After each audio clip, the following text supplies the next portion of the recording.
René Alfaro y sus hombres no conocían Carrizal Bajo, poblado costero ubicado a unos 650 kilómetros al norte de Santiago. Ahora estaban allí y no venían precisamente a pasear. Buenas tardes, busco a la señora Magali.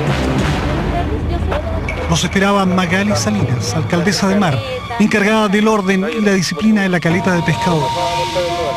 Ella había advertido reiteradamente que algo raro ocurría en la zona y que probablemente operaban contrabandistas a gran escala. Ahora repite sus aprehensiones y les proporciona un conocedor del enredado tejido de caminos y senderos.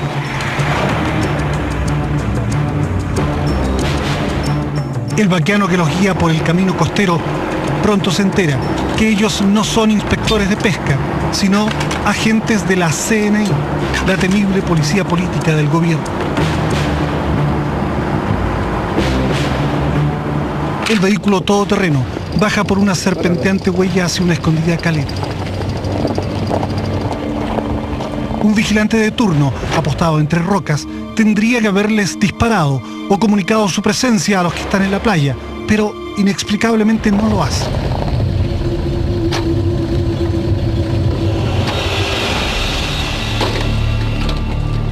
Los CNI descienden del jeep, dejando a su guía cubierto con una capucha. No, ¿sabes lo que le va a pasar?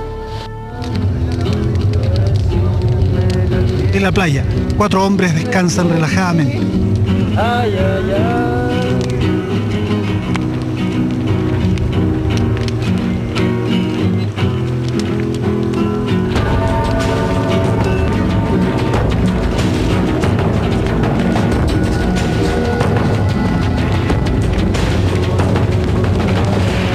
Sorprendidos, cruzan algunas palabras con los recién llegados, que imperiosos comienzan a revisar el lugar. Con las fotos de acá donde trabajamos, con las fotos de acá. Oye, padre, quédate quieto con tu madre.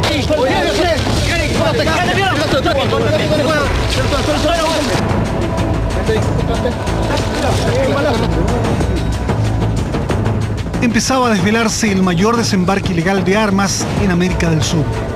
Pero la historia había empezado antes, en un país que algunos veían como un oasis de paz. La coyuntura favoreció la estrategia de rebelión popular desarrollada a fines de los 70 por el Partido Comunista y que contemplaba todas las formas de lucha, incluida la vía armada para derrocar a Pinochet. El discurso del 1980 el que pronuncié llamando al uso de toda la forma de lucha, a la rebelión popular. Con mayor base popular que el MIR, el PC empezó a combatir al gobierno. La rabia de familias sometidas al rigor castrense proporcionó voluntarios. Teníamos un techo provisorio y tenía un palo con una ampolleta. Y había que apagar la luz cuando andaban los helicópteros, el toque de queda. Comenzamos a ver muertos en las calles, represión, balaceras.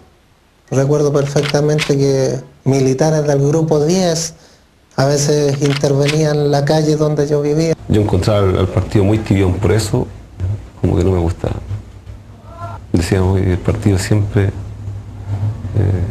pone la cara y no reacciona.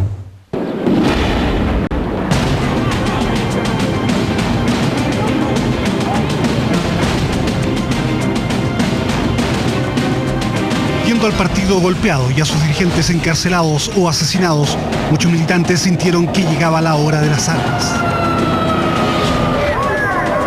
Era la única posibilidad de salvar, de liquidar a Pinochet. Con las personas que estaban al lado mío nos pusimos de acuerdo y crear un equipo que fuera capaz de por lo menos tirarle una molotov a las micro de las fuerzas especiales que llegaban a reprimir las poblaciones.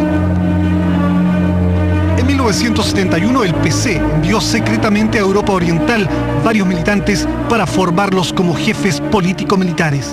Era tan de lo más mínimo hasta lo más sofisticado que era desde la toma de una ciudad, de un país, planificar, ¿no es cierto?, el trabajo TCM, que era el trabajo combativo militar, el trabajo de guerrilla, antiguerrillera, explosivos, armamento, todo tipo de armamento.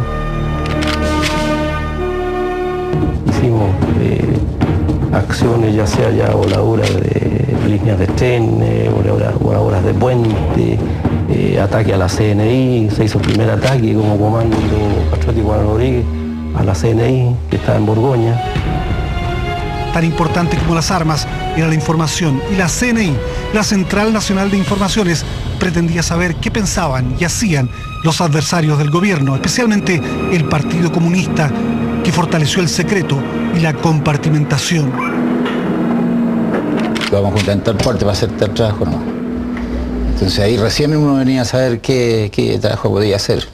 Mi papá andaba arrancando igual que yo y andaba en las mismas, o sea, de repente, por ejemplo, nos tocaba encontrarnos en reuniones y no éramos familiares, o sea, por un tema de compartimentación.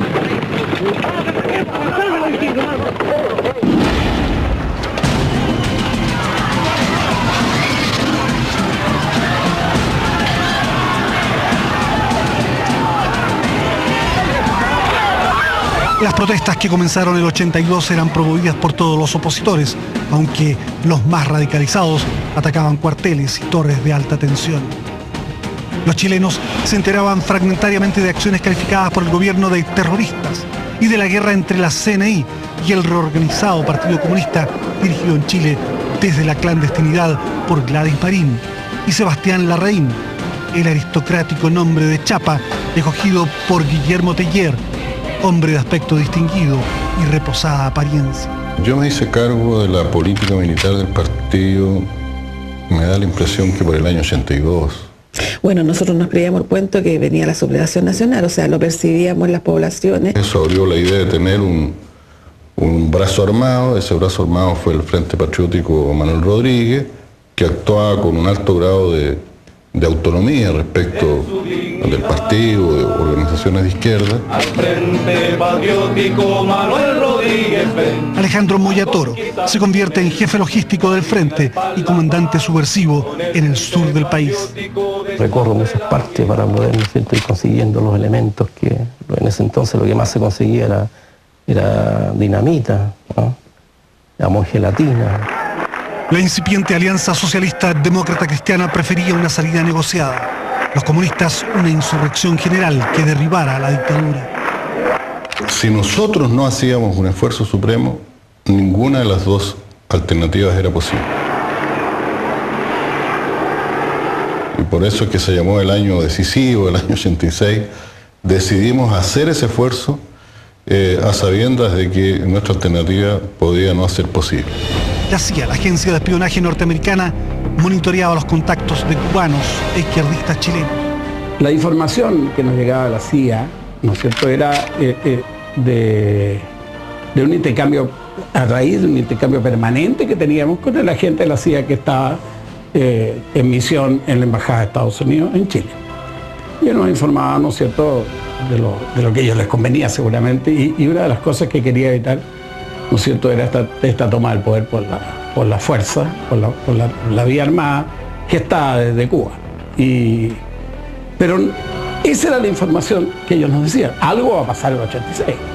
Se vivían los estertores de la Guerra Fría y el bloque soviético apoyaba al comunismo criollo. Estados Unidos apostaba por un arreglo político y Pinochet deseaba quedarse en la moneda hasta el fin del siglo. Chile estaba de moda en Europa y proliferaba la solidaridad con la resistencia. Después del golpe, jóvenes chilenos se adiestraron como guerrilleros en centros cubanos como Punto Cero. Algunos combatieron después en Angola, Nicaragua y El Salvador, pero su objetivo final era Chile. Aprendí lo fundamental para poder volver. Entrenada en Cuba, las pistolas y granadas no tuvieron secretos para Nancy Solís. Llegué como una militante político-militar. Muchachos que estudiaron medicina en La Habana ingresaron después del golpe a academias castristas graduándose como oficiales. Que muchos de nosotros fuimos formados, tuvimos una formación militar, ¿no? Y en la formación militar, dentro de la formación misma está el hecho, obedece y después pregunta. Márquez tuvo su bautismo de fuego en Nicaragua contra el dictador Somoza.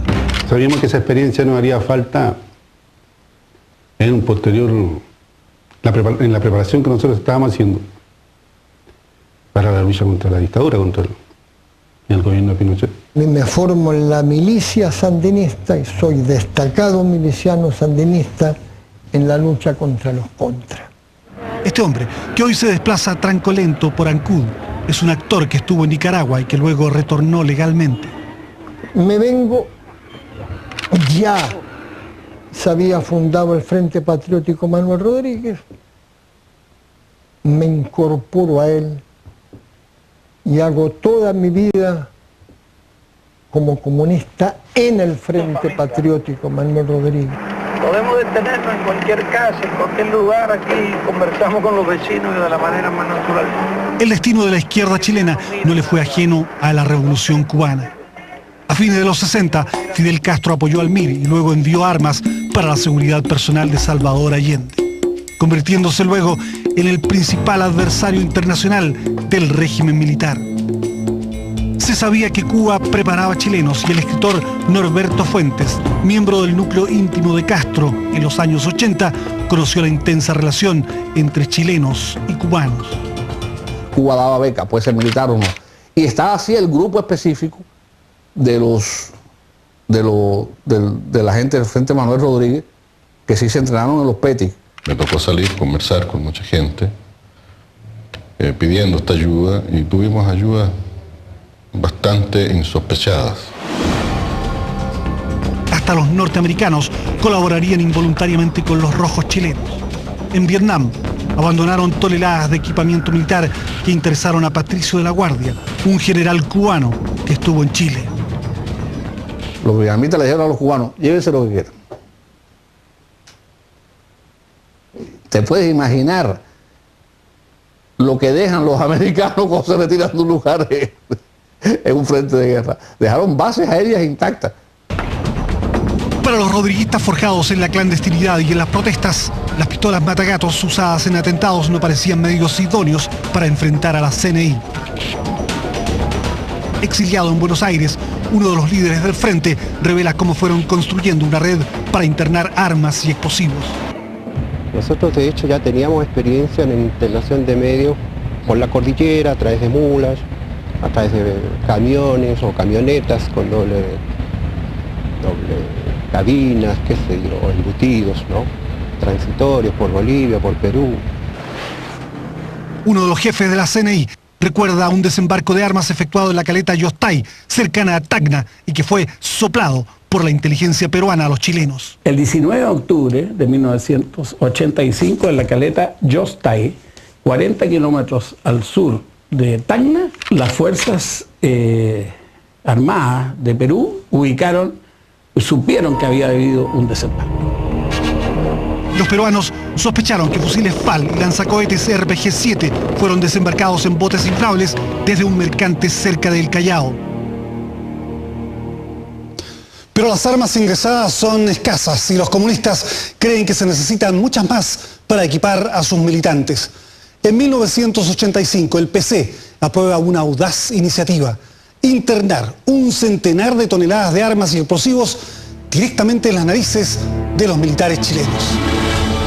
Muchas veces se ha querido responsabilizar en esto a Cuba, ¿no? Directamente, que son los responsables.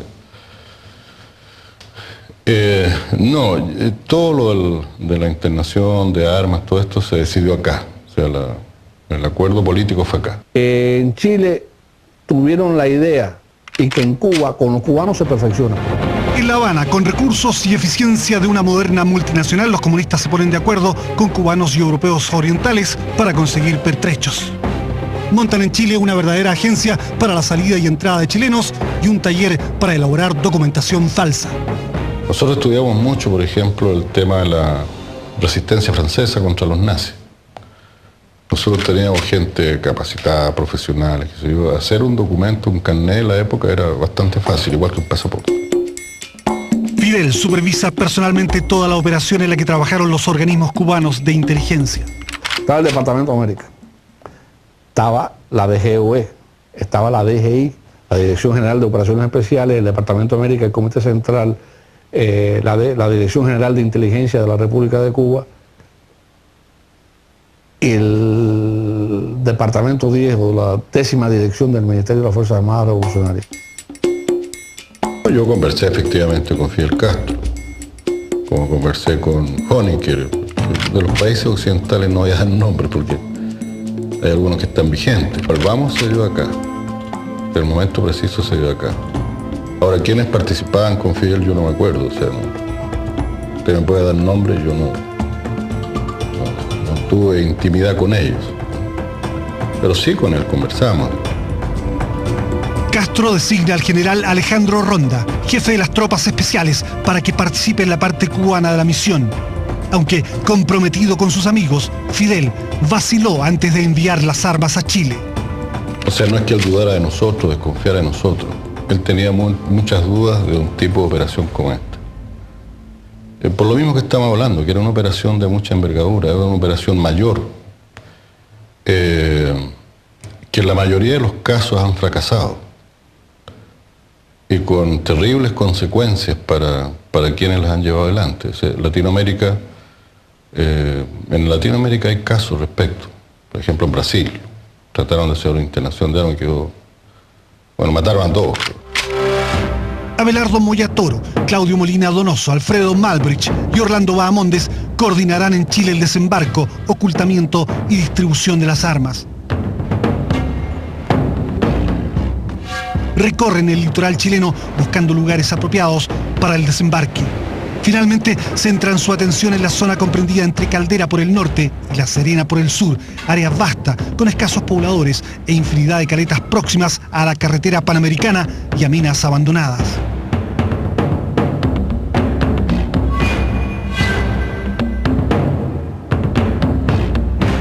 Fotos captadas por los frentistas muestran los lugares visitados por Molina, Moya y Malbrich. Se resuelve que las caletas más seguras y aisladas son las aledañas a Carrizal Bajo. El Rucio Molina buscaba identificar escondites temporales para el arsenal. Las minas reunían una condición, digamos, natural de barretinos.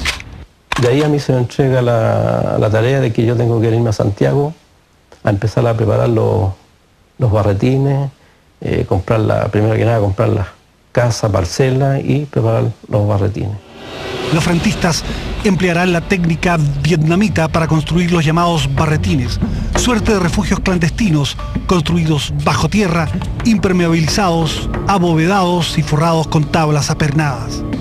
Serán usados como depósitos de armas, escuelas de guerrillas y hospitales de emergencia. Claves para el desembarco serán Coquimbo, Vallenar, Caldera, Huasco, Carrizal Bajo y las caletas Corrales y La Herradura. El desembarco será aquí, en Corrales, una hermosa caleta aislada y de difícil acceso, frecuentada ocasionalmente por recolectores de algas y ubicada a unos 10 kilómetros al norte de Carrizal Bajo. Más de 400 frentistas participarán en la operación comandada por Orlando Bahamondes, conocido como Pedro.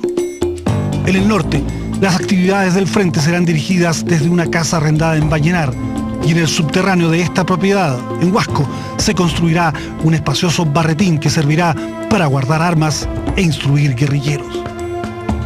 A unos 50 kilómetros de Vallenar y junto a la carretera donde estaba la posada Árbol de Marañón, se cavará otro refugio para almacenar armamento. Con el dinero europeo, más el obtenido en asaltos bancarios, se compran y arriendan inmuebles, organizan casas de seguridad, pagan pasajes de avión, contratan albañiles, marineros y cuidadores. Miles de dólares son gastados en la compra de 16 vehículos, incluidos camiones, camionetas, jeeps y un camión cisterna que operará en Carrizal Bajo. El frente adquiere también los pesqueros Chompalwe y Astritsu, botes de goma Zodiac, motores fuera de borda, generadores, equipos de radio y navegación. Luego, en informe especial... Había órdenes específicas de que ningún cubano desembarcara. Que a partir de estar frente a las costas chilenas ya era un problema chileno. Nosotros veníamos navegando a tierra. Cuando de repente vimos, yo le digo, ¿sabes qué? Viene un buque de guerra ya. Con Carrizal Bajo y las caletas Corrales y La Herradura. El desembarco será aquí, en Corrales, una hermosa caleta aislada y de difícil acceso, frecuentada ocasionalmente por recolectores de algas y ubicada a unos 10 kilómetros al norte de Carrizal Bajo. Al sur de Carrizal, en la caleta La Herradura, se establecerá el centro de apoyo para el desembarco, guardándose allí botes, motores fuera de borda y equipamiento marino. En Vallenar se constituyen en octubre de 1985 dos empresas de fachada, o leyenda, como las llaman los integrantes del Frente Patriótico Manuel Rodríguez. Con permisos en regla, un grupo empieza a operar en La Herradura, bajo la fachada de Chungungo Limitada, empresa dedicada al cultivo de ostiones. No había ninguna cosa que los delatara que no fueran más que cultivadores de ostiones. Se notaban unas personas muy educadas. Con ellos una chica, Vilma, que también tuvo mucho acercamiento con la gente. Ella era muy suavecita, muy encantadora. En ese lugar yo era la única mujer, no había otra mujer. De aspecto dulce y con una familia que había sufrido persecuciones, Vilma Olivares participó desde joven en acciones armadas. La única pareja que llegó a Carrizal con sueños de cambiar a Chile la formaban justamente el biólogo marino Víctor Fernández, el Pitrufo, y Vilma, la negra. Sí, porque además contrastábamos con lo que era mi pareja, que es rubio, era distinto. Entonces él habituó a decirme la negra desde que empezamos a enamorar. Llegaba a ser romántico. Es más, cuando yo lo conozco a él, poco menos que estaba entrando a un seminario, iba a ser seminarista.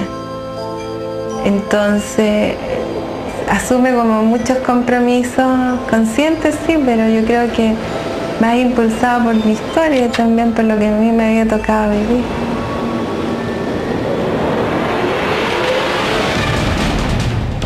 Dirigida por Bushman, alias El Pelao, o Don Ricardo, inicia luego sus actividades en Carrizal la firma Productos del Mar, dedicada a comercializar algas marinas.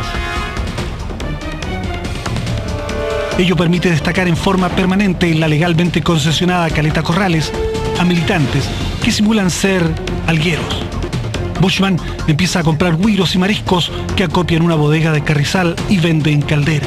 Así, justifica el constante desplazamiento vehicular hacia la recóndita caleta. Íbamos a los güireros a retirarle güiros, le llevamos víveres. Estuvimos un buen tiempo preparando el terreno, ya nos conocían todos. Aunque se comunican constantemente, los grupos de La Herradura y Corrales pretenden no conocerse y disciplinadamente trabajan sus empresas truchas. Compran algas, entregan agua a la población e incluso colaboran con la electricidad.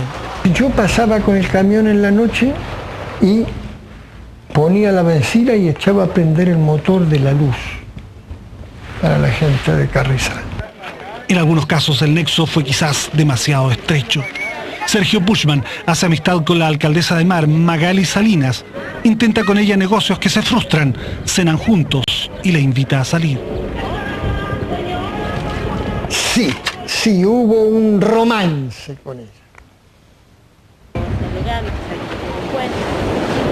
Es una sola vez que yo estuve compartiendo con él esa comida, donde él me hace una invitación, ¿cierto?, a salir, que yo digo que no, pero nunca tuve un romance con él, ni siquiera nunca me insinuó de tener un romance. Todo un personaje en Carrizal Bajo, la alcaldesa de Mar registra los zarpes de los pesqueros, escucha rumores y habladurías, comercializa mariscos y algas, es amiga de los carabineros y de la alcaldesa de Huasco. Pensaba que Bushman y sus hombres estaban en un lugar llamado Piedra Azul. Porque siempre él decía Piedra Azul. Cuando me invita a Claudio le digo ¿por qué no me lleva a Piedra Azul? Y él dice que no, que es mar igual que acá. ¿Podrían los escarceos amorosos cruzados por querellas comerciales entre estos dos cuarentones ser la causa de lo que pasaría después en Carrizal Bajo? Perdón la petulancia, pero la vida me ha otorgado mucha suerte con las mujeres. Pero nunca he perdido la cabeza. En Corrales se habilita un precario ruco para almacenar alimentos y equipos. Como en una teleserie, empieza la construcción de la leyenda. Aferrados a una rígida compartimentación, los militantes se llaman por sus apodos: Freddy, Maforito, Cara de Corneta, Popeye, El Duro, Chayita. Se sabe lo justo y necesario. Cuando yo ingreso a Carrizal, Ingreso en la madrugada y con mi vista vendada. De un comienzo éramos 3, dentro de la cual nos dividíamos el tiempo para guardia, otro tiempo para dormir. Desde Cuba, aunque viajando primero a Praga, luego a Viena, después a Madrid y finalmente a Santiago, llega Juan de Dios Márquez, provisto con un pasaporte falso. El Pollo comandará la vigilancia en Corrales. Tenemos que crear un sistema de guardia armada, y planes de aviso y planes de evacuación. Nos llegaban por bote las comidas. Nuestra organización corría con los gastos de alimentación, vestuario, y si había que viajar a Santiago, nuestra organización costeaba el gasto. Mandábamos a algunos de los trabajadores de ahí, que estaban como pantalla de trabajadores, a que saliera y fuera a conversar con los pescadores que están 2 kilómetros más allá, o los otros guireros que están un poco más allá. Y llevar una botella de vino, una botella de pisco, y se pusiera a conversar con ellos. Y ese nos permitía obtener información, ¿no? ¿Qué opinaban ellos, qué pensaban? Porque después de unos tragos la gente empieza... Y que eso formaba parte también de la seguridad misma, ¿no? Abel Rojas fue el guirero que más trago tomó a cuenta del frente. Estaba feliz con don Ricardo, quien le suministraba agua, pagándole más que otros compradores que habían reducido el precio del guiro. De 7 pesos lo dejaron 12 pesos, a 2 pesos 50. Y él, cuando se instaló a comprar güero, lo pagó 4 pesos 50. Incluso él, para la víspera de Pascua, lo hizo en préstamo. Dicen recolectar güiros y criar ostiones, pero los frentistas se dedican fundamentalmente a probar sistemas de comunicación y navegación, practican buceo y reciben instrucción sobre guerrilla urbana. Voy a hacerme un cigarrito con mi bolsa tabaquera. Cantan y tocan la guitarra. Se toman fotos, suponiendo tal vez que allí está la semilla de un triunfador ejército revolucionario. No imaginan que esas fotos serán su perdición. Eran fotos lógicamente que históricas. Es para el Museo de la Revolución del día de mañana, para que quede un testimonio de esto. No tenían que haber sacado fotos, y esa era una recomendación que la teníamos nosotros como partido para nuestro trabajo clandestino.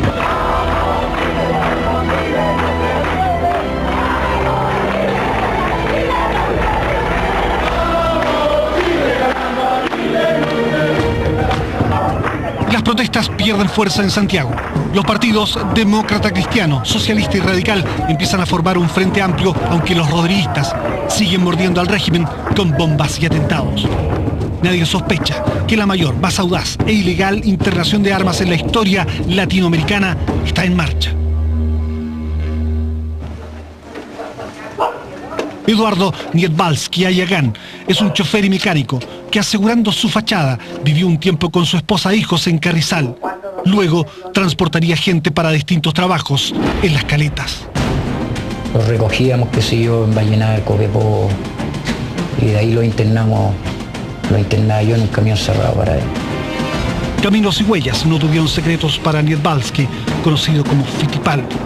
Recuerda que a pala y pico habilitaron para los jeeps un sendero que bajaba hasta la misma playa de Corrales. Yo iba con una oreja afuera, sintiendo el camión que tocara el cerro. Y no se me podía enganchar porque me podía batear y me podía desbarrancar. Los frentistas reciben regularmente mensajes radiales cubanos encriptados que descifran con un código especial. Las operaciones son coordinadas por Pedro, uno de los jefes del frente, cuya identidad verdadera no pudieron descubrir los servicios de seguridad. Un par de veces que me junté con él, era muy bueno para comer. Era un sibarita, una persona inteligente, muy hábil. No fue fácil reclutar tripulaciones de confianza política y el Chompalhue solo pudo tener su dotación completa en octubre del 85. Mario Vega Varas se enroló de buena gana en el pesquero recibiendo instrucción militar en el barretín de Huasco Bajo. Ahí estudiamos qué es lo que era un armamento, cómo podíamos de repente poderlo defender en caso de que nos pasara algo. El 3 de diciembre de 1985, cubanos y chilenos reunidos en La Habana resuelven que el desembarco se efectuará para el año nuevo. Los mejores hombres de Castro, encabezados por el general Alejandro Ronda, trabajan en la osada misión de la cual no deben quedar evidentes huellas cubanas. Incluso se hicieron prácticas de desembarco. Se esperó, en Cuba no hay una costa tan feroz como la chilena. Entonces se esperó a que entraran los frentes fríos, los nortes, que son muy violentos, para hacer prácticas de desembarco frente a la costa chilena, como si fuera la costa del Pacífico. Hay un descalabro con las lanchas que se volcaron, no fue una operación feliz. Cargado con 100 toneladas de armas y explosivos, el río Najasa zarpa de Isla de Pinos, iniciando una travesía que lo lleva a Vigo, en España, y a otros puertos en los que se embarcan tripulantes y oficiales cubanos. La idea es despistar la vigilancia estadounidense.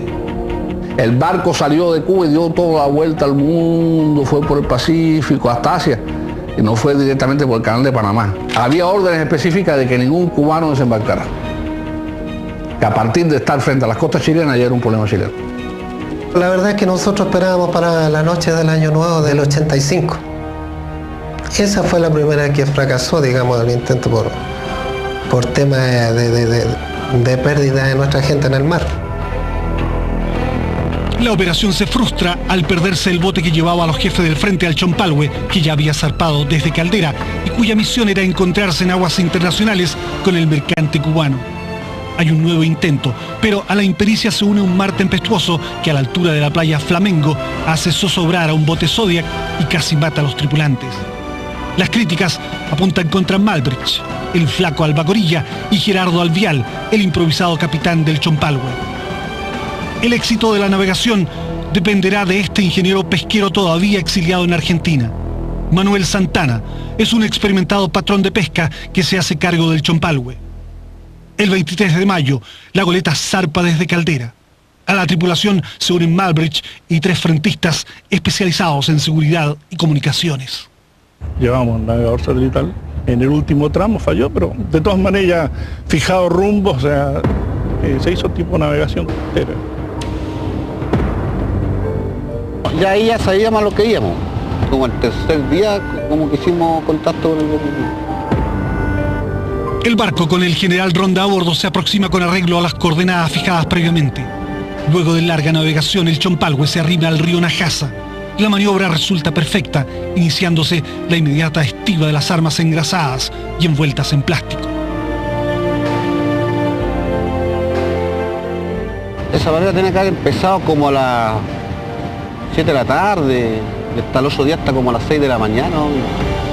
Se calcula que el pesquero almacenó en bodega y cubierta unas 35 toneladas de armas. Siguiendo instrucciones perentorias, los tripulantes chilenos tuvieron escaso contacto con los cubanos.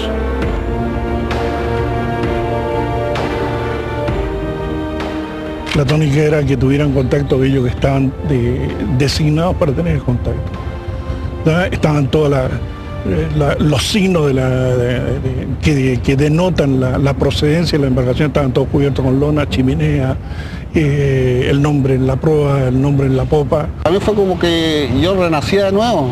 Lo que sí hubo que trasladar de un lado a otro, porque nos estábamos hundiendo por la popa, estaba sentando el barco, y hubo que trasladar y achicar. Las bombas no daban abasto, se achicó con balde, con cualquier cosa. Para enfrentar un posible ataque en el mar, se prestaron M16, ametralladoras y lanzacohetes. El flaco Malbrecht ordenó prácticas de tiro. Yo le pregunté al flaco si él sabía que habían tomado el caso de que los buques de guerra estaban por pasar ya para...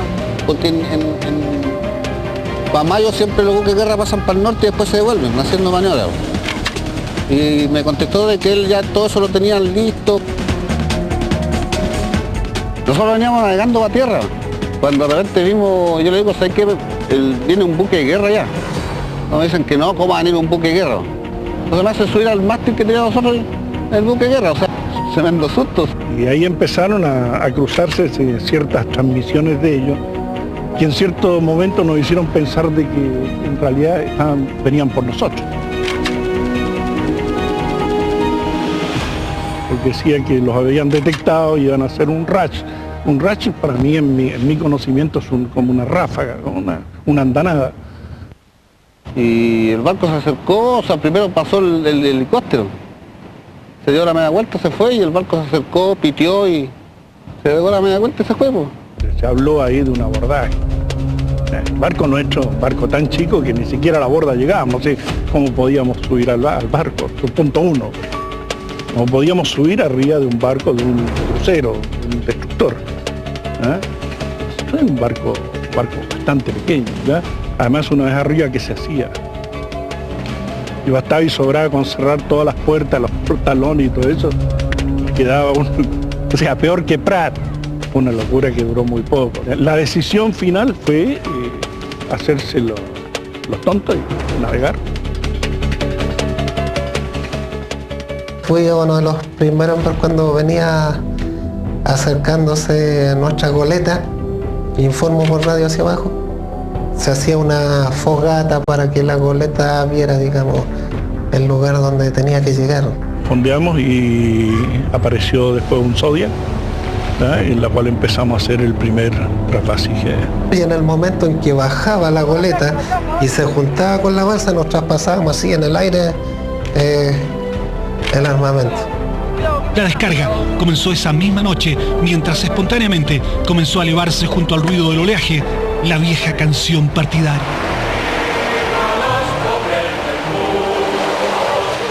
Muchos de los que allí estábamos nos cayeron un poco las lágrimas.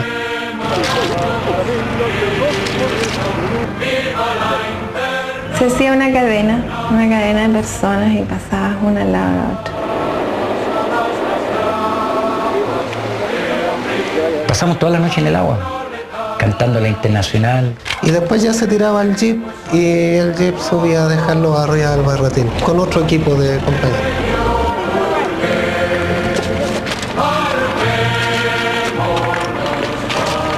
Trabajábamos toda la noche, durante toda la noche.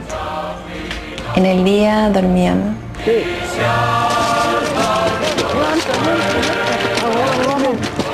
Un minero me pasa un fierro y me dice, ahora sí que ganamos, compañeros, con mucha fuerza.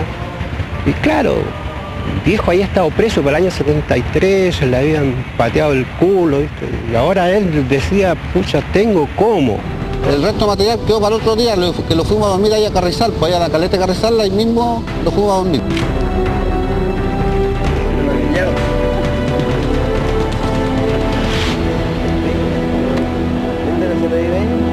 Luego, en Informe Especial, les gritamos que entreguen a los presos.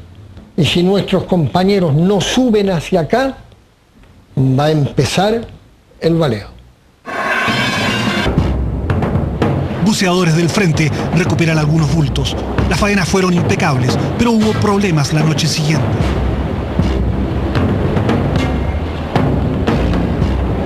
Una mala maniobra hizo que una cuerda se enredara o encorbatara en la hélice del pesquero. Había un fusil explosivo de todo y la goleta se machacaba contra la roca en algún momento. Era bien peligroso lo que ahí estaba ocurriendo. Me puse el traje y me mandé a pedir una botella de aire a tierra. Me las trajeron y hice la maniobra y saqué la corbata y volvimos con el mismo trabajo. En el camión se lavaban con güiro, se lavaban la mitad de arma y la mitad de güiro. Depositadas provisoriamente en una excavación cercana a la caleta, las armas fueron escondidas luego en socavones mineros próximos. Cuando se iba internando se le iba faltando la respiración a él. Tuvieron temblor y teníamos pasado porque no hay llegar y dejarlo en una mina, son minas abandonadas, y dejarla que puede entrar cualquier pisquinero ahí, las puede pillar. Entonces dentro de la mina nosotros hacíamos otro socavones para meternos a otro compartimiento y ahí dejarlo y después dejar sellado. Otras armas fueron llevadas directamente a barretines ya construidos en Huasco Bajo y Árbol de Marañón. Cuando bajamos y tiramos las armas al barretín y nos dimos cuenta, chuta, estas son, qué rico, qué bueno, chuta, bravo por el frente. Cuando estaba en esa casa de seguridad, entonces yo tomaba eso, llevaba las armas.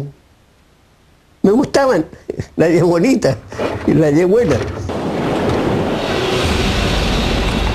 Concluida la faena y pagados los sueldos, el Chompalhue recaló en Caldera para navegar enseguida a Bahía Inglesa, donde se lavó bodega y cubiertas, borrando cualquier traza de lo transportado. El año decisivo iba en serio y los rodriguistas comenzaban a adiestrarse con las mismas armas que habían matado vietnamitas en el sudeste asiático. Pero alguien decidió tomarse esas fotos. El habernos tomado esta foto significaba que nosotros estábamos decididos a todo. No queríamos esconder nada hacia el futuro, ¿no? Justamente de alegría, porque cuando llegaron nos tomamos con las primeras armas que llegaron, nos tomamos las fotos. El primer desembarco pasó inadvertido, pero ya habían señales que despertaron suspicacias. Se habló de movimientos extraños y contrabando de locos. Uno empieza a sospechar, dice, bueno, esta gente que estará contrabandeando locos, estará contrabandeando, no sé, alguna cosa que sea tan ilegal. Los compañeros bajaban, primeramente se tomaban el copete. Y por ahí, seguramente con alguna chimiroca se le ha ido lengua. Inevitable fue que marineros y algueros buscaran entretención en prostíbulos de la región. Las visitas podrían incluso ayudar a la leyenda. Empezó la inquietud de cómo estos guireros no iban a casa de puta. ¿No serán raros por ahí? Había que ir a casa de niñas. En Santiago se reactivan las protestas. El 2 de julio el joven fotógrafo Rodrigo Rojas es quemado vivo por una patrulla militar. Carmen Gloria Quintana, también rociada con benzina y quemada, sobrevive con permanentes cicatrices. Los más de 1000 M16, las toneladas de explosivos y los lanzagranadas ya ingresados no parecieron suficientes al frente, que planificó nuevos desembarques. Cuando se produce el primer desembarco, la orden es limpiar y salir. Incluso vengo para Santiago. Entonces me comunico telefónicamente con otro amigo y me dice, viene la segunda operación. Digo, pero ¿cómo, weón? Protesto. Me dice, bueno, la orden. En Vallenal me encuentro con Rafael Pascual. Y lo primero que me dice Rafael, oye, ¿quién cresta dio la orden nuevamente de esto? Si esto está quemado. El 20 de julio zarpó de Huasco el pesquero Astrid Tzu. A la cuadra de Corrales lo abordaron jefes y un experto en navegación satelital, dirigidos ahora por el loco Toño, Juan Ruilova Maluenda, quien sustituyó a Malbridge. Pedro dirige una arenga a la tripulación, en la cual no todos eran comunistas. Ahí recién se dio cuenta algunos tripulantes que no sabían qué es lo que estaba pasando. Yo le decía que era un contrabando, que calmado, que te vamos a pagar. Ese era tratar de quitarle un poco el miedo. Pasadas las 200 millas de mar territorial, se produjo el encuentro con la nave cubana. El barco era de como 45 toneladas, 40, estábamos sobrepasados. Forte, uno de los tripulantes comunistas del Astrid Tzu, sufre un golpe durante el trasvasije de armas y Ruilova lo sube al barco cubano para unas curaciones. Allí hablan con los enviados de Fidel. Tuve que eran cubanos por el acento, ¿no? Pero hablábamos más del asunto de la maniobra del mar, y más se hablaba de eso, de que la carga estuviera bien estabilizada. A la mañana siguiente y en medio de un mar tormentoso, el Astrid Tzu, cargado a tope con casi 40 toneladas de armamento, inició el regreso. Cuando veníamos navegando, ya habíamos un día más o menos, el Toño me dice, ¿te acordás del compadre que estaba conversando ahí arriba? Sí, le dije. Ya me dijo, sí. ¿Te acordás cuando vino Fidel a Chile? Sí, le dije, sí me acuerdo. Ya me dijo, él venía con Fidel en ese tiempo, me dijo. Él era uno de los guardaespaldas. Como la vez anterior, se evitó desembarcar de día, repitiéndose maniobras nocturnas de trasbordo de armas. El Chompalhue y el Astrid Tzu siguieron en manos del frente. Aparentemente se pretendía efectuar nuevos desembarques de armas a pesar de que proliferaban los signos de alarma. Otro desembarco teníamos que haber hecho, puede ser en esa zona, o por lo otro estaba viendo en la zona sur, pero el sur, un tipo, no sé, por ahí por Chiloé. Aquí está el borretín, ¿lo ves, Miguel? Todavía hay en restos, ¿ves? Muchas armas llegaron a Santiago, pero había pocos barretines listos. En Corrales siguieron almacenados 300 M16, varios lanzacohetes, explosivos y detonantes. La idea que había de hacer la operación, una operación relámpago, no funcionó. Cientos de militantes han participado en los desembarcos sin ninguna filtración y los poderosos aparatos de seguridad han sido burlados. Livianos de equipaje, los cubanos se alejan mientras cunde la satisfacción en La Habana y Europa Oriental. El éxito aflojó la disciplina, la gente murmuraba. Los carabineros estuvieron a punto de descubrir la operación cuando el cabo Gustavo Cortés Guaita recibió un soplo. Unas personas habían negado identificarse para hacer la factura por la compra de 6 cilindros de gas. El informante le dio incluso la dirección en Huasco Bajo, donde vivían los sujetos, justamente donde había sido construido un barretín. Entregamos la información y había que seguir haciendo el seguimiento de la investigación. Pero no le hicieron caso al cabo Cortés. Magali Salinas, la alcaldesa de Mar que tuvo una efímera amistad con Bushman y que después le disputó la comercialización de güiros, siguió conjeturando respecto a lo que ocurría en Corrales o Piedra Azul. Pidió infructuosamente que se hiciera un patrullaje marítimo en el sector y finalmente compartió sus inquietudes con la alcaldesa de Huasco. Esta, a su vez, sugirió al intendente de Atacama que investigara los rumores. Se dispuso una investigación para el 6 de agosto. Nosotros teníamos que retirar el resto que nos quedaba de armamento el 5 de agosto.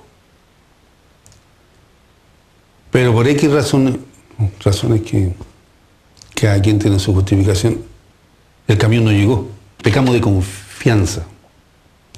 Y dejamos solamente un lanzacohete y un M16 que lo tenía el que estaba de guardia en la entrada.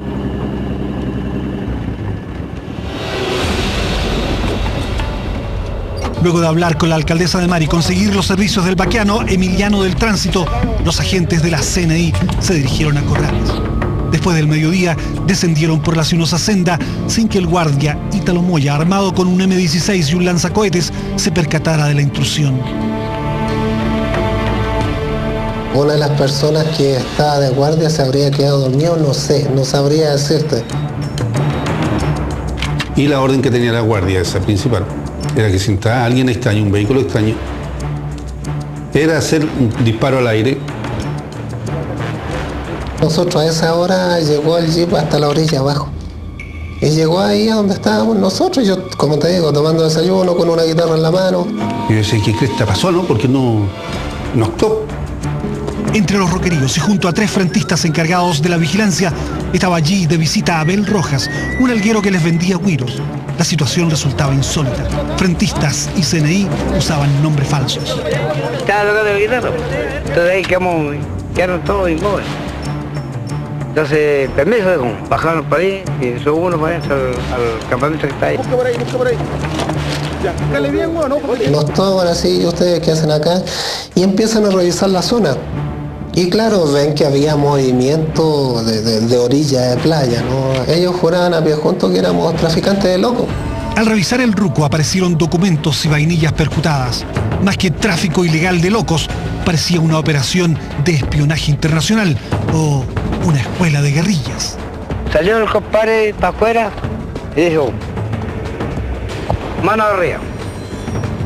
Lo detuvieron. Oye, padre, quédate quieto, con tu madre.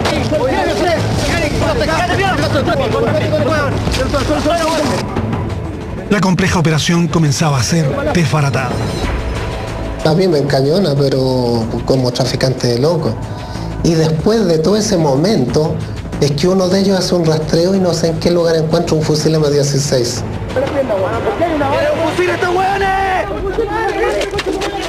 Y ahí ya viene la preocupación de los tipos y dijeron, no, estos buenos son terroristas, dijo el gallo. Me dan por detrás una patada en los huevos, caigo al piso, me siguen dando otra buena ensalada de patada. Ahí lo tiraron a la tierra. Y la cara le iba a doler cuando me metí las piedras en la cara. Fue todo tan sorpresivo, tampoco lo esperábamos. Cállate. No me miris, camina. Camina, cállate, weón. Arriba, Me empujan así, tirándome, me doy un cabezazo. Y Digo, cojones. Cuando me pego el cabezazo, cojón. Ah. Y piensan que soy cubano. Vamos, bueno, arriba. Cuidado, nosotros tenía igual. Pues llegaron a decir de que a nosotros nos habían pillado por satélite. Mentira. Nosotros caímos por nuestros propios errores, no por satélite. Después de ordenar a 2 de sus hombres quedarse en la playa junto al Huirero y al Baquiano, René Alfaro, el nombre de chapa del jefe de la partida de la CNI y un subordinado, trasladaron a Vallenar a los 3 prisioneros tendidos en el piso del jeep. Claro, de ahí me pusieron de sapo. Cuando me internaron ahí al frente, hay un camino que pasa para otro lado. Venía bajando un cabro joven, no, pero sin negotón, las manos sueltas, no. Con bastante alcohol en el cuerpo, Abel Rojas es utilizado como cebo para atrapar a Ítalo Moya Escanilla, el guardia que nada extraño había advertido anteriormente. Con el mismo truco es detenido minutos después Chayita, el más veterano integrante del frente. Mientras viajaba hacia Vallenar, el jeep de la CNI se cruzó con el jeep que conducía Bushman. Nos topamos con un jeep igual que el de nosotros, un Toyota. No nos dimos cuenta, lo llevan en el piso y ellos se dieron cuenta. Porque después nos contaban que cuando vieron el jeep, los metieron más al piso y le dijeron, allá viene uno de ustedes. Sin imaginar lo ocurrido, los frentistas llegaron a la quebrada y Bushman bajó solo hasta la playa. La vez yo que vine bajando de arriba, era Bumba. Vine bajando. El pez gordo. Sale un CNI y me coloca la pistola en la cabeza. Credencial, huevón. Mano arriba. Nunca son las manos. Le discutió. Los miro y veo a los que tenían a los compañeros ahí y a él que me tenía la pistola en la cabeza, ellos con su ametralladora. Sin amedrentarse y utilizando sus recursos histriónicos, Bushman protestó, confundió a la gente con gestos y palabras y se negó a ser detenido. Antes de que conversaban, cuando le pegó el pezón, lo botó. Al que está con la arma, lo botó y le apretó cachete para arriba. Si tú estás en el campo, estás no en un lugar de vereda, el arma corta no te sirve. El actor tenía razón. Una pistola no sirve mucho en espacios abiertos. Anochecía y los CNI, sus 2 presos y los huireros se quedaron en la playa. La tranquilidad del lugar se rompió cuando, capitaneados por Bushman, varios frentistas vuelven, ahora armados con los M16.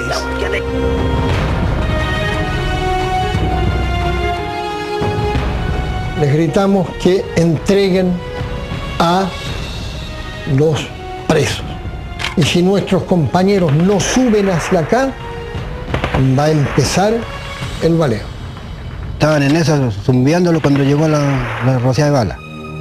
Y ahí los tiramos al suelo, los protegimos, le echamos unas piedras. Y esta fue como media hora más o menos la balacera que hubo. En medio del baleo, agentes, huireros y hasta los 2 prisioneros que lograron desatarse huyen mientras la noche se espesa en el desierto. Bushman y sus hombres, conscientes que ha comenzado un cerco en torno a la caleta, abandonan el jeep perdiéndose entre las montañas.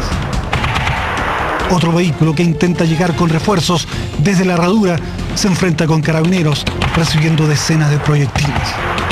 Los frentistas salen indemnes del enfrentamiento, regresando a la herradura. Allí, La Negra, el Pitrufo y otros miembros de la empresa de fachada trepan a un bote de goma iniciando una desesperada fuga por la costa, evitando los buques de la Armada que ya han sido alertados. 2 guerrilleros bajan cerca de Huasco logrando camuflarse entre la población. Por la necesidad de rápidamente salir de ese punto en el Zodiac, es que se les queda olvidada la cámara.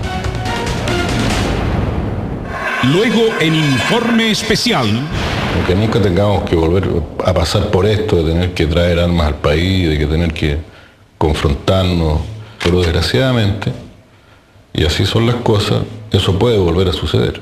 Y creo que no se ha reconocido el mérito que tiene el haber descubierto este arsenal, que creo que nos deben una por lo menos el pueblo de Chile.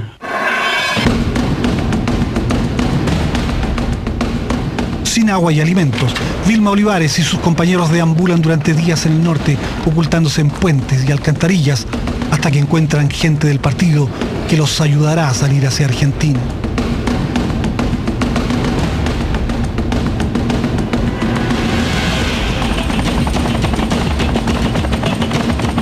La zona se ha convertido en una ratonera, con masivos despliegues de aviones, helicópteros uniformados y efectivos de la CNI.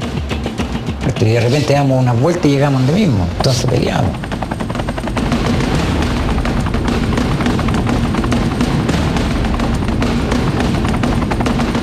Vamos a la huella hacia Carrizal y ahí aparecen los helicópteros, tenían toda la zona controlada. Cuando nos detienen, bueno, a mí me sacaron las zapatillas, me llegó un golpe que me botaron los dientes de un fusil. Las detenciones se multiplican, caen tripulantes de los barcos y rápidamente son ubicados piques y barretines en Huasco, Árbol de Marañón, La Pintana y Paine. Podemos continuar recorriendo con nuestra cámara todo este amplio sector para llegar hasta este lugar donde encontramos también otros lanzacohetes. Pronto, las armas fueron mostradas en una intimidante exposición. La incautación del arsenal fue un impacto demoledor para el Partido Comunista. Los opositores que apostaban a negociar y derrotar pacíficamente al gobierno repudiaron al PC y a su brazo armado. Consideraron que esto ayudaba a consolidar al régimen.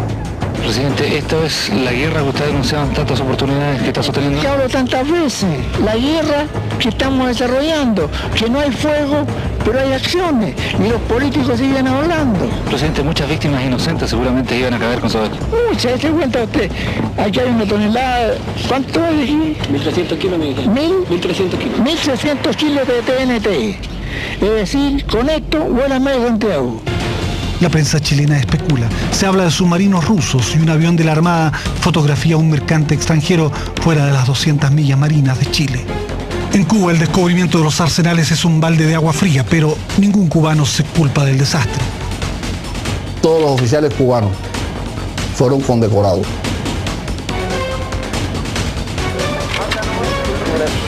La razzia contra el Frente Patriótico Manuel Rodríguez se extendió y en Santiago Vladimir Velázquez trató de conseguir algo de dinero con su jefe Abelardo Moya, pero justo cuando se encontraban en un punto ambos fueron arrestados.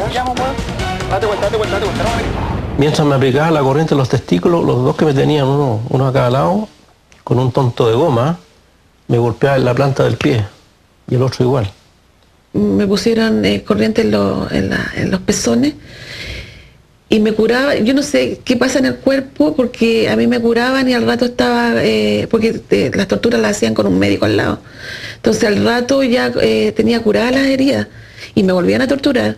Ahí cuando me pusieron la corriente. Entonces me decían que por qué no me pasaba la corriente. Que yo trabajo con corriente, señores. Soy cerrajero, soy soldador. Entonces estoy permanentemente con la corriente en las manos. Ahí me pegaron. Con una tablilla me pegaban. Directamente participaba en los interrogatorios, en las torturas, digámoslo derechamente, el general Hugo Salazhuencer, que era en ese momento el director de la CNI. No podemos dar órdenes que signifiquen delitos.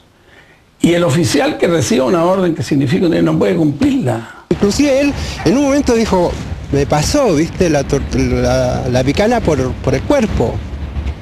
Se actuó conforme a las normas militares y se actuó muy bien, muy bien. Hubo prisioneros de guerra porque ya estábamos en algo que podía significar una guerra. Y se actuó conforme a esas normas y yo me enorgullezco de lo sucedido. A Bushman lo colgaron, le metieron ratones, les cerraron los pantalones, le metían ratones como le tenían miedo a los ratones. Algunos no soportan los tormentos y entregan información, otros aseguran haberse mantenido firmes. Absolutamente nada. Absoluta, pero ni lo más pequeño. Vamos a ir ahora a una caleta que se llama La Herradura. El fiscal militar Fernando Torres Silva dirigió las investigaciones y afirma que no hubo apremios en los procedimientos judiciales. En ningún momento, ninguno sostuvo haber sido maltratado. Ni siquiera maltratado y torturado, mucho menos. con un valor estimado en más de 30 millones de dólares. El arsenal incautado incluyó 3.115 fusiles M16, 216 fusiles FAL, 2 millones de cartuchos de diversos calibres, varias toneladas de explosivos, 115 lanzagranadas rusos, 117 lanzacohetes norteamericanos Low y 2.000 granadas de mano. Con la ayuda norteamericana se identificó el origen de los M16 a los cuales se les había barrenado la numeración. Todos procedían de Vietnam. Pero hay algo que hasta ahora nadie ha podido esclarecer. Día por medio o 2 veces a la semana había una transmisión de Cuba a Chile, donde transmitían una serie de números que están en el proceso, números series de A4, pero no hubo forma de descifrarlo. Y Malrich dijo que no estaba en condiciones de hacerlo. A pesar de que se le incautó el libro de claves, nunca pudimos descifrar, hasta el día de hoy. Torres Silva está convencido que hubo un tercer desembarco a cargo del Chompalhue. Se habría producido a mediados de junio del 86.